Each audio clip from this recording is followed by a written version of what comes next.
Tapos babalik ka na naman mamaya. May huli ba? Oo, so, paano oras na? Is na ata. Yun. Kasama, good morning na. Ayan, makatingin tayo ng paniniksay. Suot natin. Pakita ko naman sa inyo yung huli ko. Ano yan? Huli mo yan? Tilapia, sa Tewan. Oo. Ba't umuwi ka na? Wala nang lutang? Mabibila sa isda eh.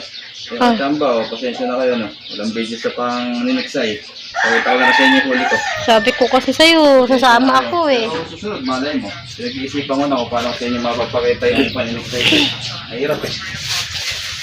Tingin daw. Nak, may huli si Daddy. Next time. Marami-rami din pala. Oo, maaga pa. Sige ba? Marami na ba siyang huli? Ha? Marami siyang huli? Sige, darating lang eh. Ah, 30 minutes pa lang.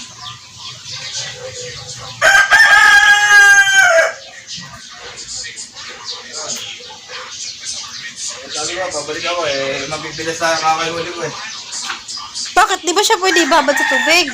Eh, namamatay din. Ah, Pakita mo, pakita ko sa inyo. Mabibilis eh. Kaya umuwi na ako. Pwede, bumabalik na lang mamaya. Maaga pa ba? 10 pa lang. Maaga pa. Okay, oh. Oh. May arwin. Oh. Okay. Oh. Dapat na rin, 2, 4, 6. Ay, magpiraso lang, pero good size. Malaki. Yan. Ano yung isla niya? Ato na daw. Yung isa lang ang hindi. Dalawa hindi ito. Ito, saka ito, sabay ito tinamaan. Ito, binaril ko. Oh. Ba't ka ako mabigat? May hila-hila palang tewan.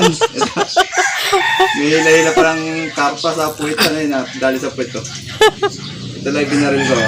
Malit ito. Ito, hila-hila, chamba. Kachamba nga eh. Ayan, pasensya na kayo. Kaya tayong bigyan na pangulit. Pero sunod, malay mo. Diba? Sama kami. Bye. Sama ako.